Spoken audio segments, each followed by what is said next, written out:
आज से नहीं बना रहे हैं। आपने कायता लिखे थे, आप लोग नाम सुने होंगे, जंगो रायता। कायता केवल गांव बसाने वाला आदमी नहीं है, वो गांव को सुरक्षित रखने वाला आदमी भी है। वो होता है कायता। मेरे लिए, आपके लिए, हम तमाम आदिवासी भाइयों और गैर आदिवासी भाइयों के लिए ये बहुत महत्वपूर्ण दिन है। मेरे को ऐसा महसूस हो रहा है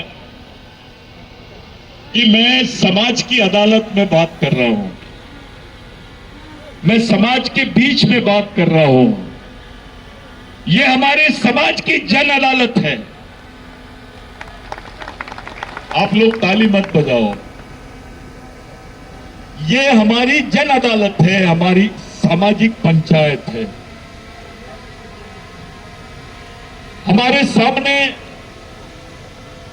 बहुत बड़ी बड़ी असुविधाएं हैं, बड़े बड़े प्रश्न हैं, तकलीफें हैं। हमारे समाज का दर्द जो है इस देश में कोई नहीं सुन रहा है। इस देश की पहली महिला, इस देश का सर्वोच्च पद आदिवासी महिला के पास में है। इस देश की राष्ट्रपति आदिवासी महिला है, लेकिन उसके मन में इतनी दहशत है कि वो आदिवासी दिवस पर आदिवासियों को आदिवासी संबोधित नहीं कर पाई। वो आपको आदिवासी बोलने के लायक नहीं है। वो डर रही है, यहां के आरएसएस की विचारों से डर रही है। एक राष्ट्रपति महिला, वो भी आदिवासी, और आदिवासी दिन पर ही तुमको आदिवासी नहीं बोल रहे हैं। इससे ज्यादा बड़ा मजाक इस देश में कुछ नहीं हो सकता। अब देश आदिवासियों का था, आदिवासियों का है और आदिवासियों का ही रहेगा। इसको कोई दूसरा राष्ट्र नहीं बना सकता है, क्योंकि इस जल जमीन जंगल के सही हकदार आदिवासी है। 45 साल के बाद, यानी 60 साल के बाद में भारत के सर्वोच्च न्यायालय ने माना कि आदिवासी इस देश का प्रथम नागरिक है और उसे इस देश का मूल मालिक होने का सम्मान मिलना ही चाहिए। और ये सम्मान देने का कर्तव्य भारत के प्रत्येक नागरिक का है, ऐसा सुप्रीम कोर्ट ने बोला। 2011 में, थोड़ा पानी लाना, 2011 में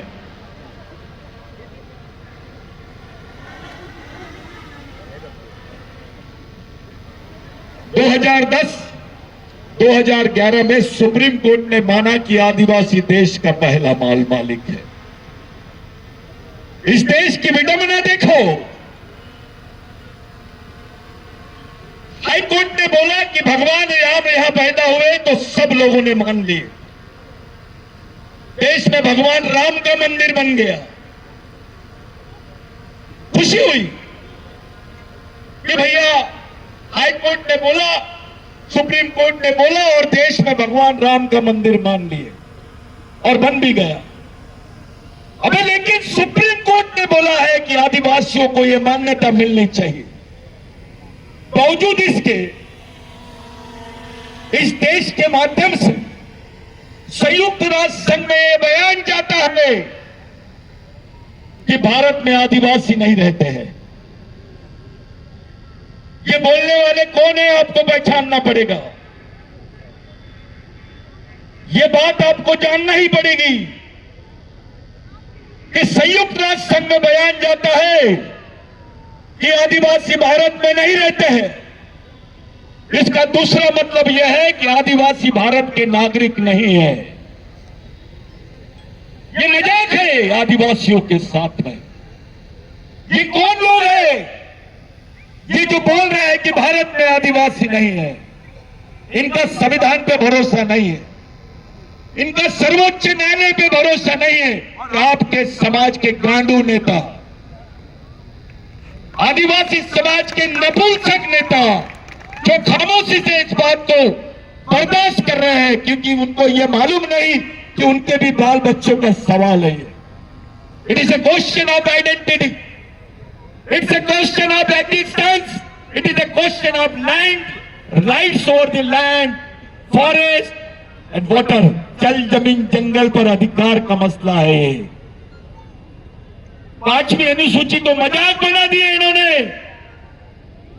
5वीं अनुसूची के क्षेत्र में आदिवासियों का जितना शोषण हो रहा है उतना 5वीं अनुसूची के बाहर के क्षेत्रों में नहीं हो रहा। जितना 5वीं अनुसूची का क्षेत्र है वो क्षेत्र बहुत ज्यादा हॉट हो गया, वहां उत्खनन चालू है, वहां पर अलग अलग प्रकल्प चालू है और आदिवासी देख रहा है अपने शोषण को, अपनी जमीन, अपने पूर्वजों की जमीनों को अपने हाथ से छीनते हुए देख रहा है आदिवासी। कॉमन आदमी, सामान्य आदिवासी आदमी बेचारा चुपचाप देख रहा है, क्योंकि वो समझ नहीं पा रहा है कि क्या किया जाए, कैसे लड़ा जाए। अगर वो ये मांग भी करता है तो उसको गैर संवैधानिक बोलते हैं, उसको संविधान विरोधी बोलते हैं, देश विरोधी बोलते हैं। ये कैसी बात है भाई?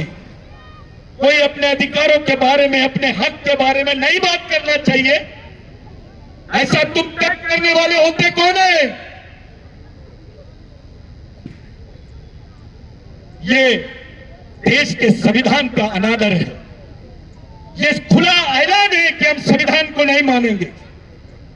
जब बात भगवान राम की आती है तो संविधान का उल्लेख होता है, कोर्ट का उल्लेख होता है, और जब इस देश के आदिवासियों की बात आती है तो उस पर कोई कोर्ट की बात नहीं करता।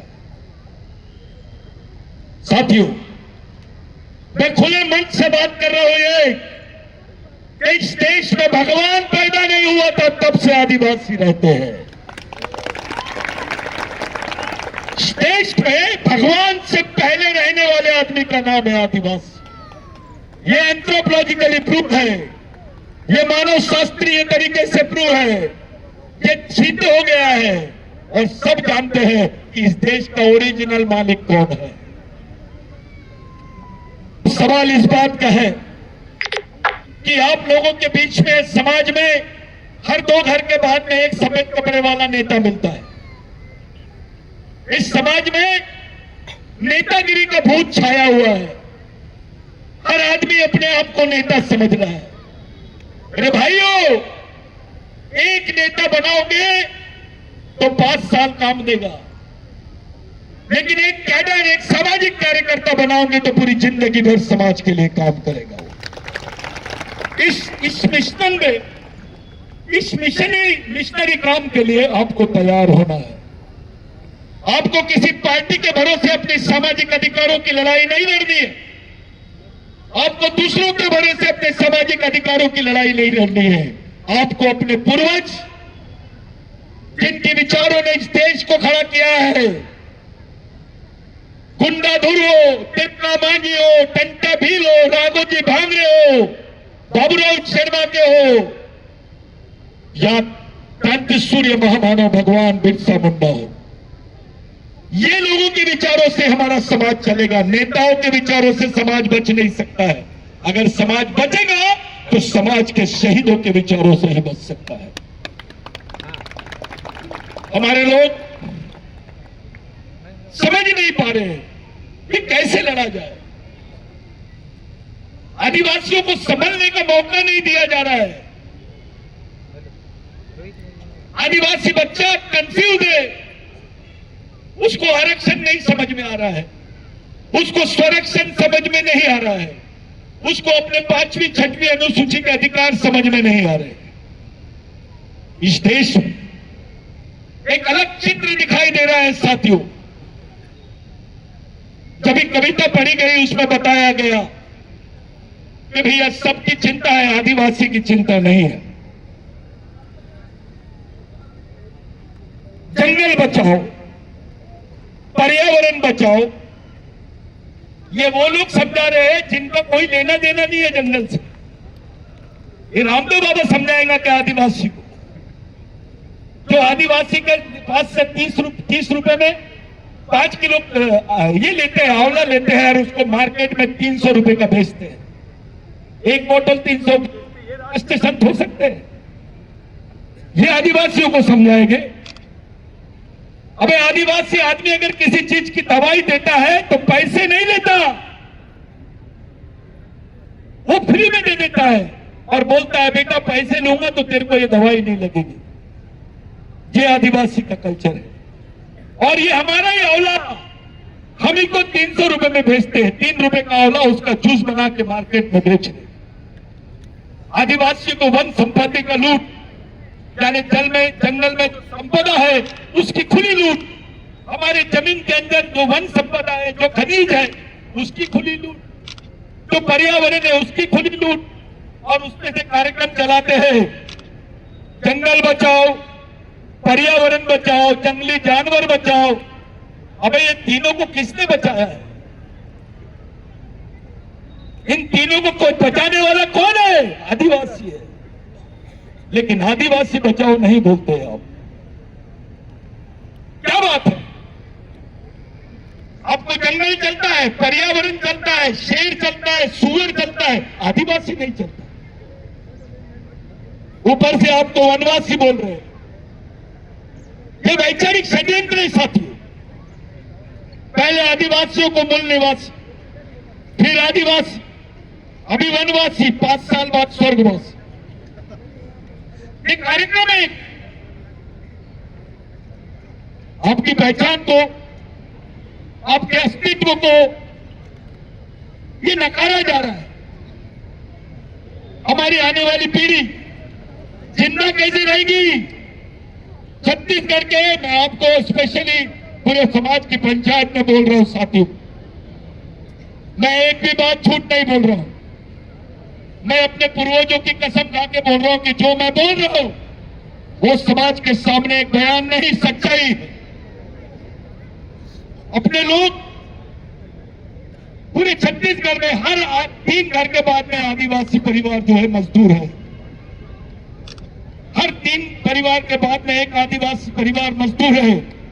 यानी छत्तीसगढ़ में 25 से 50% आदिवासी जो है वो मजदूरी का काम करते हैं। वो नागपुर आते, बड़े बड़े शहरों में जाते हैं, बेचारे गड्ढा खोदने का काम करते हैं। अब तो गड्ढा खोदने की भी मशीन निकल गई है। तुमको वो भी काम नहीं मिलेगा, तुम जिंदा कैसे रहोगे? इस देश में लैट्रिन साफ करने का काम भी सरकारी काम का हिस्सा है, लेकिन गड्ढा खोदने का काम सरकारी काम का हिस्सा नहीं बना। इसकी कोई पोस्ट ही नहीं।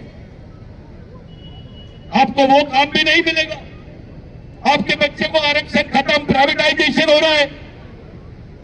हमारी अगली आने वाली पीढ़ी को जिंदा रखने के लिए हम क्या बात करेंगे? कौन सी मांग को लेकर लड़ेंगे आप? आपके बच्चों को जिंदा कैसे रखोगे, इस पर बात करो। एक तरफ सरकार बोलती है इस देश में आदिवासी नहीं रहते, दूसरी तरफ आपके आरक्षण के साधन बंद, नौकरियां बंद। आपका बच्चा करेगा क्या पढ़ लिख के? इसके बारे में नेताओं ने बताना चाहिए। मेरे को ये फिक्र नहीं है कि हमारी जमीन जा रही है, हमारी जमीन छीन रहे हैं। ये तो चालू है क्योंकि सत्ता उनके पास है। वो सत्ता का कैरेक्टर होता है, उनकी मनमर्जी से वो लोग पूरे कॉर्पोरेट को आदिवासियों की जमीन बेच सके और बेचना चालू है। लेकिन सवाल यह है, ये आदिवासी समाज कैसे बचेगा? मैं इस पर बात करने आया हूं कि हमारा जो समाज है ये कैसे बचेगा, किस तरीके से बचेगा, इस पर चर्चा कब करोगे तुम? साथियों, बस्तर एक इतिहास का पन्ना बन जाएगा। यहां जितने पढ़े लिखे लोग हैं, समझदार लोग हैं, अगर आप बस्तर को इतिहास बनने देना नहीं चाहते हो तो आज से समाज के लिए काम करो। अरे तुम्हारी पहचान है, तुम्हारी पहचान के साथ तुम्हारा अस्तित्व है। जल जमीन जंगल पे तुम्हारे अधिकार है।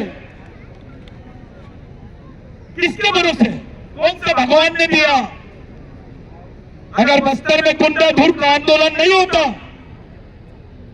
तो तुम्हारे हिस्से में 2 एकड़ 4 एकड़ 5 एकड़ जमीन नहीं आती, तुम इस देश के मालिक नहीं बनते, जमीन के मालिक नहीं बनते। तब तो कोई आरक्षण नहीं था संविधान बनने के पहले, तब किसी टाइप की कोई सुविधा नहीं थी। जिंदा रहने का एकमात्र साधन था जमीन, और ये जमीन देने वाले भगवान का नाम है बस्तर में गुंडाधुर। ये भगवान है आपका। मैं आपसे पूछता हूं, आपके रिकॉर्ड जाके चेक करो, कौन से नेता ने, कौन से राजा ने तुमको जमीन दिया? ये जमीन किसके आंदोलन से तुमको मिली? तुम्हारे बाल बच्चों के बदन पे कपड़े हैं। तुमको पहले क्रिमिनल ट्राइब बोलते थे, गुनहगार जमात। आदिवासियों को मारने पर किसी पे सजा नहीं होती थी, किसी पे एफआईआर नहीं होता था। वो क्रिमिनल ट्राइबल बिल बस्तर की याद दिलाता है। साथियों, ये जो आपके हिस्से में जमीन आई, आप अपने घर जाओ, पूछो, किसी से भी रिकॉर्ड निकालो कि ये जमीन किसने दिया। ये लोग वो लोग हैं, टंटा भील, बिरसा मुंडा, राघोजी भांगरे, बाबूराव शर्मा के, भगवान बिरसा मुंडा, तिलका मांझी, ये वो लोग हैं जो तुम्हारे लिए शहीद हुए। जीसस क्राइस्ट को सूली पे चढ़ाए थे, तो लोगों ने उसको भगवान की उपमा दी। अरे आदिवासियों के शहीदों को तो फांसी पे चढ़ाया गया डायरेक्ट, और वो हंसते हंसते चढ़ गए समाज के लिए। इतनी बड़ी चीज है समाज। अपने जीवन से ज्यादा उन्होंने समाज को महत्व दिए। अगर ये मरते नहीं तो हम जिंदा नहीं रहते। आज ये शहीद नहीं मरते तो हम जिंदा नहीं रहते। आज जो भी हमारा अस्तित्व है वो इन शहीदों के भरोसे है, और यही हमारे सच्चे भगवान है। इनके विचारों से समाज चल सकता है, क्योंकि इन्होंने अपने जीवन से ज्यादा महत्व समाज नाम की चीज को दी। साथियों, आदिवासियों के लिए समाज भगवान से बड़ी चीज है। भगवान से बड़ी चीज, भगवान बहुत छोटी चीज है समाज के साथ, क्योंकि आपका अस्तित्व, आपकी पहचान, आपका जीवन ये केवल समाज पर निर्भर है। अपने नाम से थोड़े देर के लिए आदिवासी निकाल लो, आपको अपने आप को थोड़े देर के लिए बोलो कि मैं आदिवासी नहीं हूं, आपकी औकात पता चल जाएगी इस देश में आप कौन हो।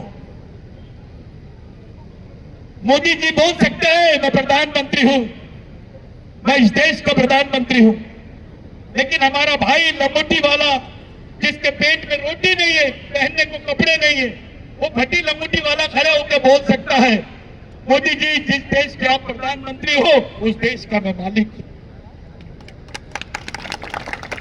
इस देश ब्राह्मण होना बड़ी बात नहीं, इस देश में क्रिश्चियन होना बड़ी बात नहीं है, हिंदू होना बड़ी बात नहीं है, मुस्लिम होना बड़ी बात नहीं है, बड़ी बात है आदिवासी होना। जैसे ही तुम अपने आप को आदिवासी बोलते हो उस वक्त तुम इस देश के मालिक बन जाते हो। आपको तय करना है कि आप इस देश के मालिक हो या नागरिक हो। जब के बोलो, जब एक नारा दिए थे, सरकार देश की चालक है, आदिवासी देश का मालक है। मेरे साथ बोलेंगे सब लोग, सरकार देश की चालक है, सरकार देश की चालक है। मैं बोलूंगा बच्चे बच्चे को सिखाना है, आपको बोलना है आदिवासी को बचाना है। बच्चे बच्चे को सिखाना है, बच्चे बच्चे को सिखाना है, आदिवासी को बचाना है। साथियों, इस समाज का अस्तित्व दिन ब दिन खत्म हो रहा है।